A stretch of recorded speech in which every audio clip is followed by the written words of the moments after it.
안녕하십니까. 관리번호 65번입니다. 수업 시간 시작하겠습니다. 자, 여러분 오늘 국어 수업 시작해보도록 하겠습니다. 자, 오늘 수업을 시작하기 전에 선생님이 무언가 하나 물어보려고 하는데 여러분들 학교에서 겪는 불편한 점이 있었을 것 같은데 하나쯤 혹시 말해볼 친구 있을까요?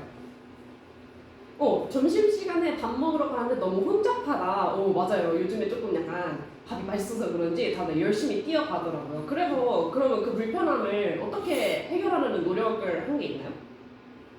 아, 이걸 선생님께 말씀드리고 싶었는데 말씀을 못 드렸다고. 그랬구나. 그러면 다른 불편함이 있었던 친구 있을까요? 우리 윤진이. 윤진이는 우리 반 친구들이 너무 지각을 했다고. 그래서 자신이 학교 회장으로서 이 학급을 잘 운영하는데 약간 불편했대요. 그래서 어떻게 했죠? 그래서 담임 선생님께 말씀을 드려서 선생님이 이제 약간 지도를 더 해주셨다고 합니다. 좋아요. 여러분들 이제 학교에서나 또는 개인적으로 느끼는 불편함들이 있을 거예요. 살면서. 그쵸? 그런데 우리가 이 불편함을 그냥 참고 살아가는 것이 아니고 해결하려는 노력이 필요합니다. 그래야 우리가 더 앞으로 편안하게 살 수 있으니까. 그래서 우리는 오늘 이것을 어떻게 해결할지 해결하는 글쓰기, 건의하는 글쓰기에 대해서 배워보도록 할 거예요. 일단 학습목표를 적어볼게요.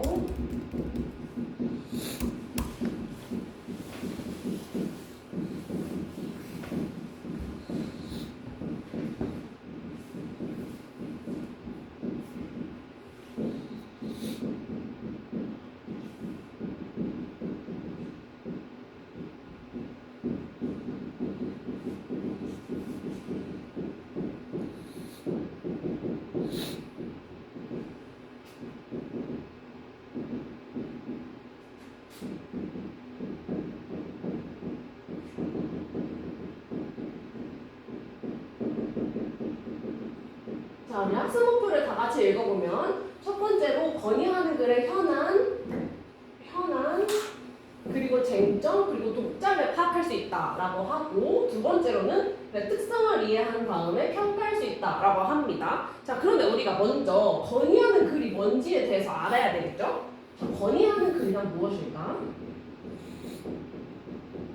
그렇죠. 우리 아까 얘기했던 대로 뭔가 불편함이 있을 때 이걸 해결하기 위해서 부탁하는 글을 쓰는 게 건의하는 글입니다. 자, 근데 우리가 건의한 글을 왜 쓸까? 맞아요. 내가 직접 해결하기 어려우니까 부탁하기 위해서 이거를 해결할 수 있는 사람한테 부탁하는 글을 쓰는 거죠. 그래서 이 건의하는 글은 우리가 불편을 겪는 점, 불편 사항에 대해서 직접 해결하기가 어려운 경우 이거를 해결할 수 있는 권한 또는 능력이 있는 사람한테 해결 권한이나 능력이 있는 사람한테 부탁하는 글을 쓰는 겁니다. 불편을 해결하도록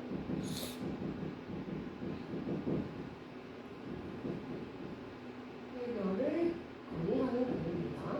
자, 그래서 우리가 건의하는 글을 쓸 때는 이 해결 권한 또는 능력이 있는 사람이 누구인지 내가 겪고 있는 불편을 누가 해결해 줄 수 있는가를 먼저 파악해야 되고 또 이 해결하기 위해서 어떻게 할 수 있는지 그렇게 해결을 했을 때 어떤 좋은 점이 있는지 어떻게 문제를 해결할 수 있는지 이런 것들을 고려해야 되거든요.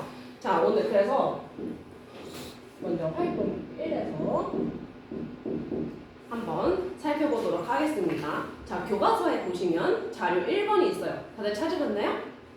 네, 자료 1번에 보면은 땡땡 고등학교 비대면 수업 기간 중 학생들의 단체 메신저 강이라는 글입니다. 그러니까 이 친구들이 대화를 하고 있겠죠, 메신저로. 이 친구들이 어떤 대화를 하고 있는지 먼저 읽어보시고 이 상황이 어떤 상황에 대해서 얘기를 하고 있는가를 먼저 찾아보는 활동을 할 겁니다. 그래서 이 친구들이 자료 1에서 어떤 문제 상황을 인식했는가 그리고 그것의 원인은 무엇인가에 대해서 무등별로 읽고 논의해보는 시간을 가지도록 할게요. 자, 한번 무등별로 읽고 논의해봅시다. 시작합시다.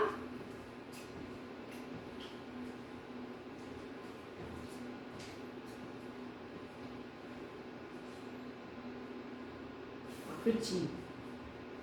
짧다는 건 결국 그냥 짧다는 게 아니고 이제 짧아서 뭔가 불편함을 느낀다는 거잖아요. 맞아요. 결국 짧은 게 불편한 점, 문제 상황이 되겠지. 오, 맞아, 맞아. 잘 파악했네요. 좋아요. 자, 우리 다 같이 한번 확인해 보도록 할게요. 시간이 더 필요한 부분 있을까요? 네, 그럼 다 같이 확인해 볼게요. 자, 먼저 자료 1에서는 어떤 상황에 대해서 얘기를 하고 있었죠? 아, 그렇지. 은주가 얘기하기를 쉬는 시간이 너무 짧다. 5분이 너무 짧지 않아? 라고 얘기를 하고 있죠. 그럼 이거 자체로 우리가 문제 상황이 된다라고 얘기를 할 수 있겠어요. 쉬는 시간이 5분이라서 너무 짧다. 쉬는 시간이 5분이면은 충분히 쉬기가 어렵겠죠? 왜냐면 앞뒤로 계속 수업이 있는데 5분 가지고 쉬기가 약간 불편하다라는 얘기를 하고 있는 것 같습니다. 자, 그러면은 왜 쉬는 시간을 5분으로 했는지도 나와 있었죠? 혹시 찾은 부분 있을까요? 윤서가 얘기를 잘 해줬는데 윤서가 얘기하기로 대원이의 대화에 다 들어있다라고 합니다. 대원이가 얘기하기를 대면 수업 때문에 그렇다. 대면 수업. 이 친구들은 지금 비대면 수업을 하고 있죠. 그래서 대면 수업을 하기 위해서 학생들과 접촉을 줄여야 되기 때문에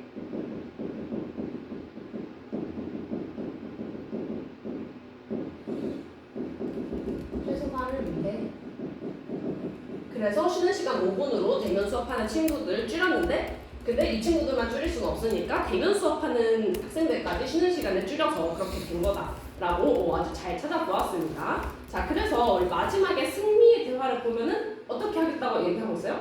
그렇지, 학급회의 안건으로 올려보겠다라고 얘기하고 있습니다. 자, 그래서 자료 2를 보시면 이 안건에 대해서 친구들이 회의를 하고 있어요. 학급회의. 여기도 비대면으로 하고 있죠.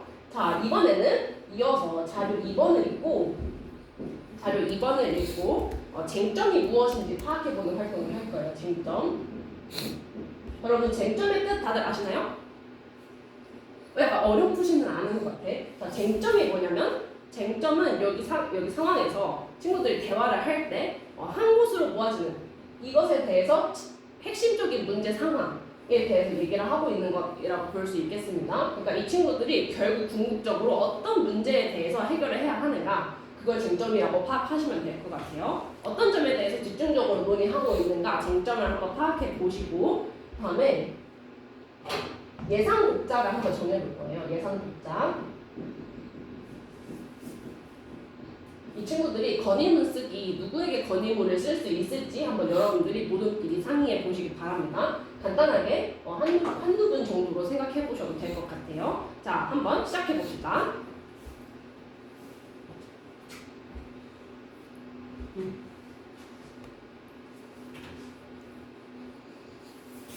오, 그렇지, 맞아. 그래서 범진이가 생각하기에는 그렇지, 접촉을 줄이는 게 중요하다.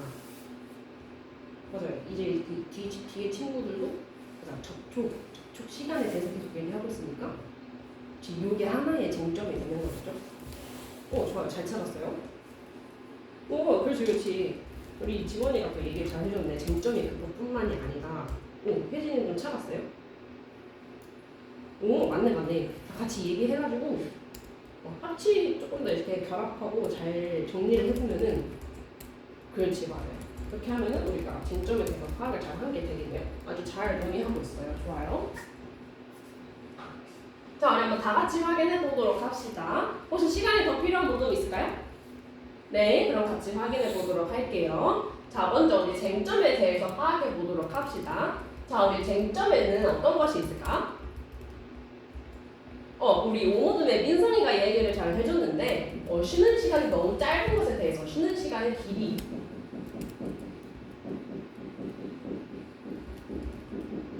그래서 쉬는 시간이 짧은 것에 대해서 어떻게 해결할 것인가 그리고 또 우리 서준이가 또 얘기를 잘 해줬는데 학생 간 학생 간 접촉을 줄여야 한다. 이 두 가지에 대해서 약간 논의를 하고 있는 것 같아요. 그러니까 쉬는 시간이 길어지면 학생 간 접촉이 늘어나니까 약간 문제가 되고 또 학생 간 접촉을 줄이기 위해서 쉬는 시간을 짧게 하면 학생들이 피로감을 느끼니까 이 두 가지가 약간 충돌하고 있는 것 같습니다. 아주 잘 찾았네요. 자, 그런데 우리 이것에 대해서 친구들이 여러 가지 해결 방안을 내놓았죠? 이것도 한번 같이 정리를 해보도록 할게요. 자, 먼저 범진이랑 범진이는 뭐라고 얘기했어요? 아 그렇죠. 범진이는 쉬는 시간을 10분으로 하고 그러니까 쉬는 시간을 늘리겠다는 얘기죠. 그리고 학생들이 알아서 접촉을 피하게 해요.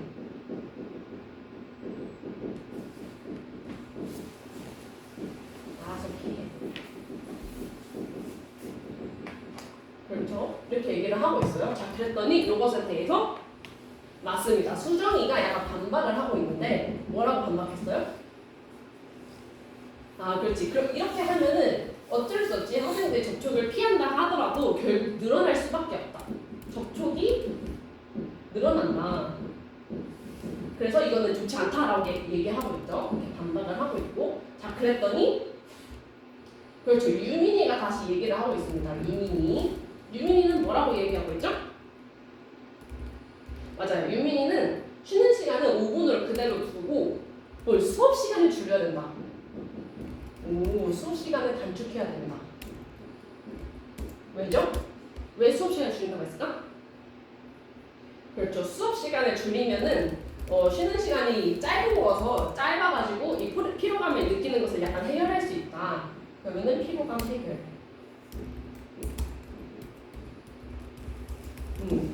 그랬더니 또 누가 얘기해요? 그렇지. 이번에도 민지가 얘기하고 있지. 민지는 뭐라고 얘기하고 있죠? 그렇죠. 기현이가 얘기 잘 해줬는데 민지는 이렇게 할 경우에 학습량이 줄어들게 될 것이다. 학습량. 근데 이 학습량을 줄어들면 뭐가 문제야? 그렇지. 이 학교 측에서 학생들이 공부를 제대로 할지 안 할지 약간 걱정이 된다. 학교 측의 의견을 들고 있는 거죠.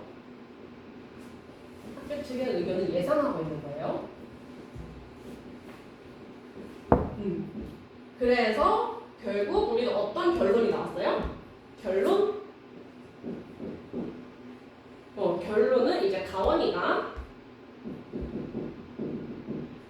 하나 해결 방안을 냈는데 그렇죠. 이 수업 시간은 요대로 두고 조금 줄이고 그리고 과제량을 늘린다. 수업을 늘리고 과제량을 늘린다. 왜 과제를 늘리려고 했을까? 그렇지.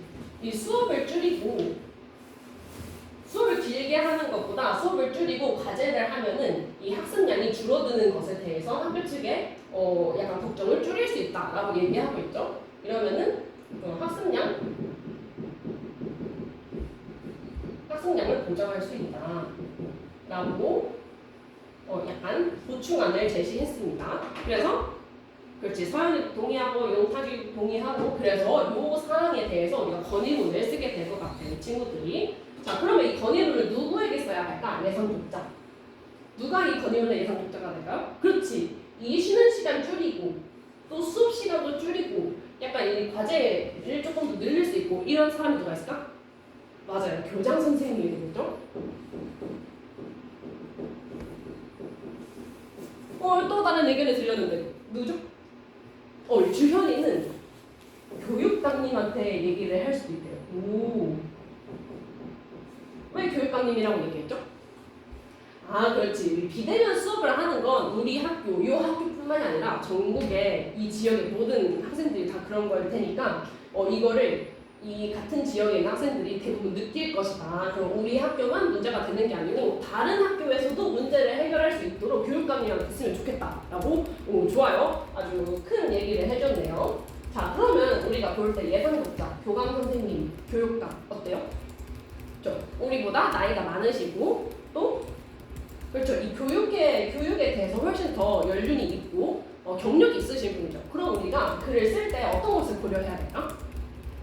그렇죠. 일단 우리보다 나이 많으신 분이니까 손윗 사람이니까 그렇지. 격식 있게 예의를 차려서 그렇죠. 겸손하게 얘기를 해야 이 사람들도 이 교장 선생님과 교육감님도 그렇지. 좀 더 우호적으로 우리의 얘기를 들을 수 있겠죠. 그리고 또 맞아요. 이 교장 선생님과 교육감님은 우리를 가르쳐 주시는 분이기 때문에 이 교육에 대해서 이 사람들이 걱정할 거를 미리 예상해서 이렇게 그렇죠. 이 학습량을 보장해야 된다는 이런 내용에 대해서 미리 예상을 해가지고 쓰면 더 좋을 것이다. 이 분들의 상황.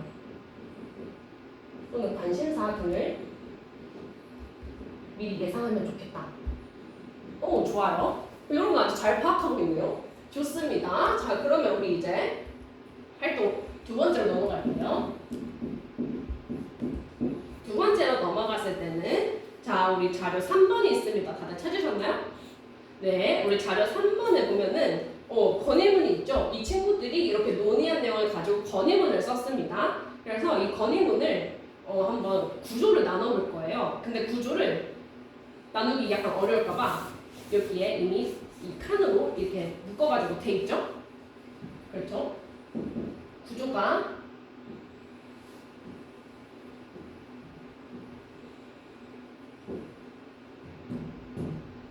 이렇게 네 가지 정도 나눠져 있을까요?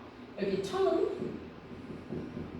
그리고 여기는 중간, 그리고 여기는 끝인데 이제 각각에서 어떤 얘기를 하고 있는지 문단별로 내용에 대해서 파악을 해보시고 모든 별로 읽고 이렇게 파악을 해보시기 바랍니다. 자, 읽고 한번 파악해 보도록 할게요.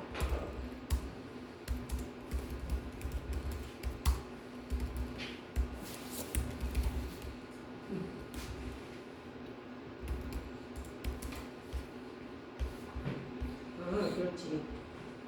여기서는 그렇지. 이렇게 해결해 주시면 좋겠다라고 아까 정원이가 얘기한 해결 방안을 얘기하거든요. 근데 그냥 부탁만 드리는 게 아니고 이제 그렇게 하면 어떻게 바뀔지도 얘기하고 있죠. 선생님 이것도 써줬으면 좋겠어요. 맞아. 이렇게 하면 그렇지. 조금 더 설득력이 있어 보이겠죠? 좋아요. 아주 좋은 얘기를. 자, 우리 다 같이 한번 확인해 보도록 할 건데 혹시 시간이 더 필요한 분들 있을까요? 네, 다 같이 한번 확인해 보도록 하겠습니다. 자, 먼저 처음에는 어떤 얘기를 하고 있죠? 그렇지, 인사를 하고 있어요. 인사. 처음에는 인사. 안녕하세요. 저희는 누구누구입니다 하고 밝히고 있죠. 자기 소개를 하고 있어요. 자기가 누군지를 밝혀야 읽는 사람이 어떤 얘기를 하겠구나. 그리고 뭔가 조금 더 해결을 할 때 좀 더 호의적으로 대할 수 있겠죠. 자, 소개를 하고 그리고 이제 중간 첫 번째에서는 그렇지, 아까 파악한 요 문제 상황, 요 쟁점, 문제 상황과 쟁점에 대해서 얘기를 하고 있습니다. 문제 상황이 그렇지, 쉬는 시간이 너무 짧다는 것에 대해서 얘기를 하고 있었고, 그럼 그 다음에서는 이걸 어떻게 해결하면 좋을지 아까 얘기한 해결 방안에 대해서 얘기하고 있었죠. 자, 우리 해결 방안을 얘기할 때 그냥 이것만 대충 얘기한 게 아니죠. 이렇게 해결할 때 그렇지, 이런 점이 좋다, 이렇게 더 이익이 있다, 이런 점을 얘기하고 있습니다. 그래서 우리가 해결 방안을 쓸 때는 공익성, 그리고 공정성, 그리고 이 실제로 실현 가능한지 맞아, 실현 가능성, 그리고 마지막으로 합리성까지 고민을 해야 됩니다. 공익성, 우리 모두에게 이익이 돼야 되는 거고, 공정은 한쪽에 치우치지 말아야 되고, 실현 가능은 실제로 할 수 있는지, 합리성은 말이 돼야 된다, 논리적으로 이치에 맞아야 된다라는 얘기입니다. 그래서 맞죠? 얘기 잘 하고 있죠. 이렇게 하면은 가져올 수 있습니다. 기대 효과에 대해서도 얘기하고 있어요. 자, 그리고 끝에서는 그렇죠, 마무리 인사. 여기서도 인사를 해야 됩니다. 마무리 인사. 읽어주셔서 감사합니다. 그리고 그렇죠, 날짜와 서명, 누구누구 올림 이렇게까지 얘기를 하고 있죠. 다들 아주 잘 파악을 했어요. 자, 그러면 이 친구들이 쓴 이 글에 대해서 우리가 한번 평가해보는 시간을 가지도록 하겠습니다. 평가 기준을 선생님이 지금 줄게요. 첫 번째로 문제 상황의 심각성이 잘 드러나는가?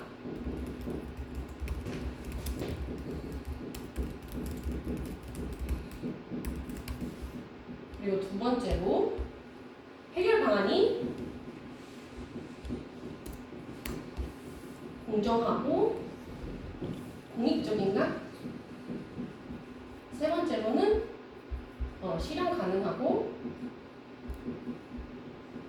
합리적인가? 네 번째는 표현이 명료하고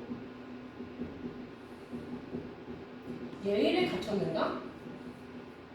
자, 자, 지금 모둠별로 이 네 가지 기준에 대해서 이 글을 평가해 보시고 그 이유까지 간단하게 적어보는 시간 가지도록 하겠습니다. 자, 시작할게요.